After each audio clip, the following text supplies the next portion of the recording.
오늘은 올해 수능 문제를 같이 풀어보도록 하겠습니다. 2025학년도 수능 확률과 통계의 문제입니다. 어려운 문제가 없이 전반적으로 쉬웠기 때문에 확률과 통계를 선택한 학생들은 실제 시험 시간에 아주 쉽게 풀었으리라 생각합니다.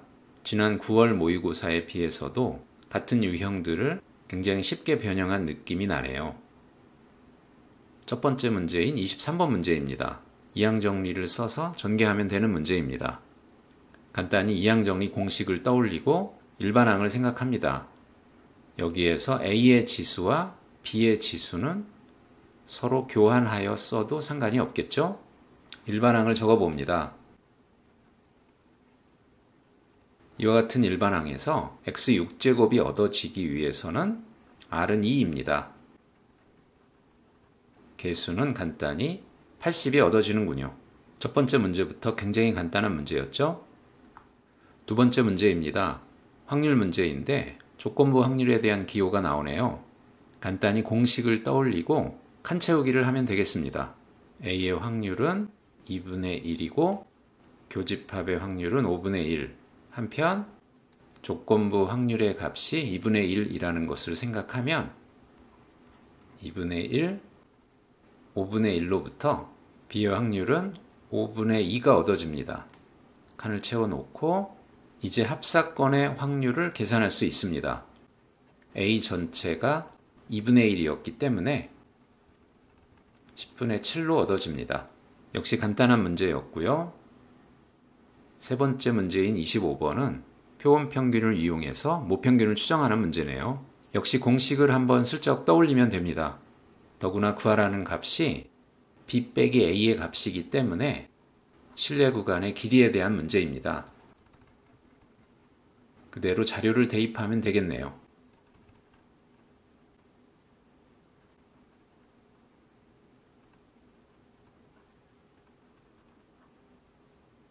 세 번째 문제까지도 난이도가 거의 없는 문제들이죠.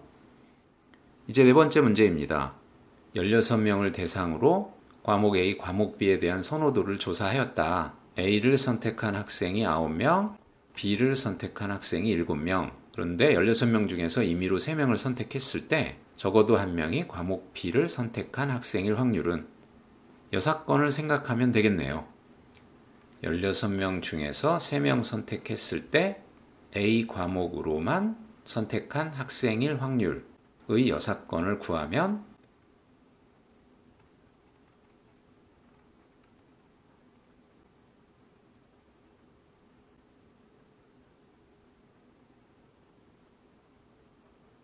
교과서 예제 정도 수준이라고나 할까요? 다음 문제입니다. 그나마 이 문제는 조금 여러 단계를 거치고 그 과정에서 여러 공식들을 사용해야 하는 문제네요. 먼저 13579가 들어있는 주머니에서 카드를 꺼내어 수를 확인한 후 다시 넣는 시행을 한다. 이 시행을 3번 반복한다 라고 하는 것을 하나의 표본 추출 과정이라고 생각할 수 있습니다.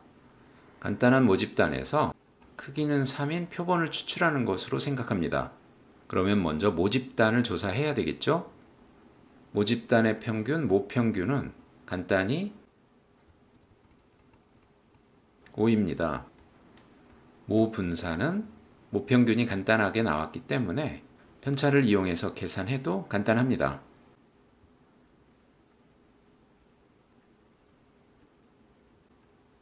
모평균과 모분산을 쉽게 구했네요. 이제 이것을 표본 평균에 대한 것으로 옮깁니다. 공식을 쓰면 그 다음에 마지막으로 한 번 더 공식을 씁니다. 바로 확률 변수의 변환에 대한 공식입니다.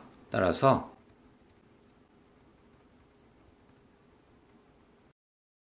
이것이 24라고 하니 A제곱은 9, 양수 A는 3이 얻어지네요. 몇 개의 단계를 거쳐 여러 개의 공식을 조합해야 했지만 역시 교과서 수준의 기본적인 공식들이기 때문에 크게 어려움은 없는 문제였습니다. 다음 문제 28번은 함수의 개수를 구하는 문제입니다. 가족권을 먼저 생각해보죠. 이 값이 6의 약수입니다. 1, 2, 3, 6이 가능합니다. 나 조건으로부터 F6의 값이 더 커야 하니 가능한 F1, F6의 쌍들은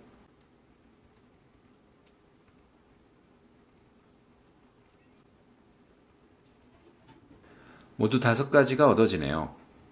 각각의 경우를 차례로 검토합니다.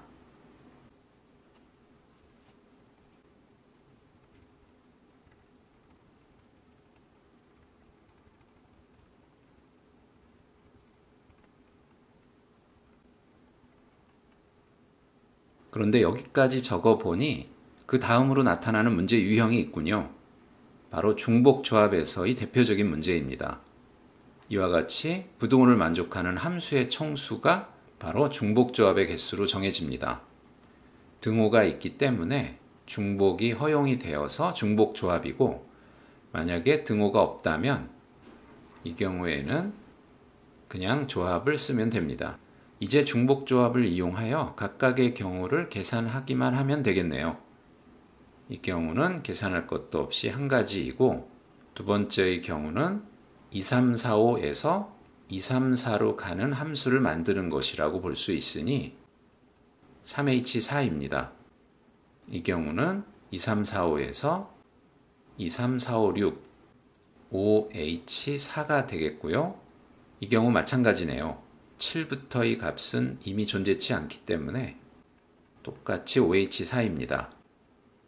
이 경우에는 2, 3, 4, 5에서 4, 5, 6으로 가는 경우이니 역시 3H4입니다. 중복조합의 계산 공식을 써서 계산하도록 하죠.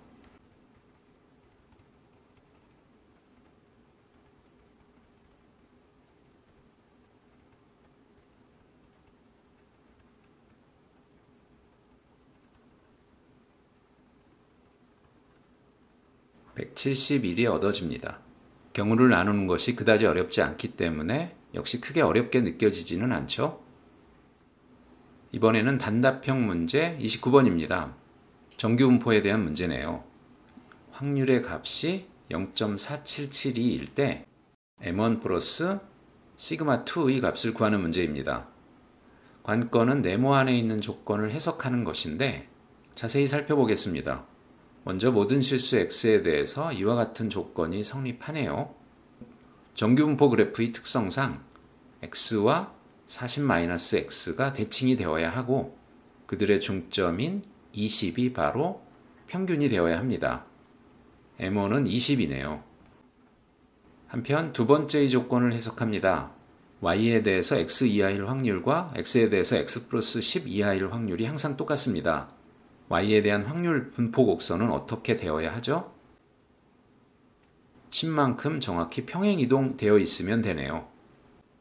x에 대해서 y의 확률 밀도 함수가 이와 같이 10만큼 평행이동 되어 있다면 y에 대해서 x 이하일 확률과 x에 대해서 x 플러스 10 이하일 확률이 서로 똑같을 수 있습니다. 그러니까 y의 확률 밀도 함수의 그래프는 단지 x의 확률 밀도 함수 그래프를 10만큼 왼쪽으로 평행이동하면 되는 것이군요. 표준 편차는 서로 똑같고 평균만 10만큼 차이가 납니다. 이제 이 확률을 x에 대한 확률로 바꿔볼까요? y에 대해서 15부터 20까지의 확률은 x 입장에서는 25부터 30까지의 확률과 같습니다. 한편 x에 대한 이 확률은 20부터 25까지의 확률과 같죠? 두 값을 더하면 하나의 확률로 이와 같이 합쳐집니다. 이제 표준화하여 계산하면 됩니다.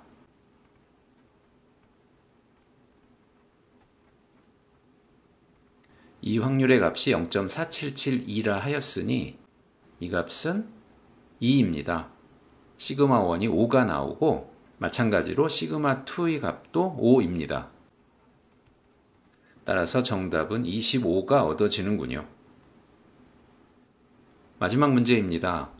앞의 문제들이 쉬워서 마지막 문제는 조금 어려운 부분이 있을까 했는데 과연 그럴까요? 문제를 읽어보도록 하겠습니다. 동전이 이와 같이 놓여져 있고 주사위를 던져서 5 이하의 K가 나오면 그 동전만을 뒤집고 K가 6일 때는 모든 동전을 뒤집는다 입니다. 3번 반복한 후 모두 앞면이 보이도록 놓여 있을 확률을 구하는 문제네요. 특수한 조작을 기준으로 분류를 시작합니다. K가 6인 경우가 독특하기 때문에 6이 몇 번 나오느냐를 생각합니다. 3번 모두 6이 나올 때, 2번만 6이 나올 때 간단히 생각해 보면 모두 앞면이 되는 것은 불가능합니다. 따라서 2경우만 남는군요. 먼저 6이 정확히 한 번 나올 때입니다. 이렇게 바뀔 것입니다. 그렇다면 첫 번째와 두 번째를 각각 뒤집어야 합니다. 결국 1 1번, 2 1번이 나와야 합니다. 그런데 이들이 나오는 순서는 결과에 상관이 없기 때문에 나올 수 있는 방법의 수는 6가지입니다. 두 번째 경우입니다. 6이 전혀 나오지 않을 때입니다. 세 번째, 네 번째, 다섯 번째인 동전을 한 번씩 뒤집을 수 있어야 합니다. 3, 4, 5가 한 번씩 나와야 하는군요. 역시 순서를 생각하면 모두 6가지, 앞의 경우와 지금 경우 모두 합쳐서 총 12가지가 가능합니다. 확률을 구한다면 전체 경우의 수가 6의 세제곱 216가지이기 때문에 216분의 12, 18분의 1이군요. P 더하기 Q는 19가 얻어집니다. 예상과 다르게 마지막 30번 문제도 쉽게 구할 수 있는 문제였네요. 전체적으로 이번 수능 확률과 통계 부분에서는 어려운 문제가 출제되지 않았고 9월 모평에 나왔던 문제들을 좀 더 쉽게 변형하면서 난이도가 전혀 없는 시험이 되어버렸네요. 어쨌거나 기말고사를 준비하는 학생들과 다음에 수능을 준비하게 될 학생들에게 도움이 되었길 바랍니다.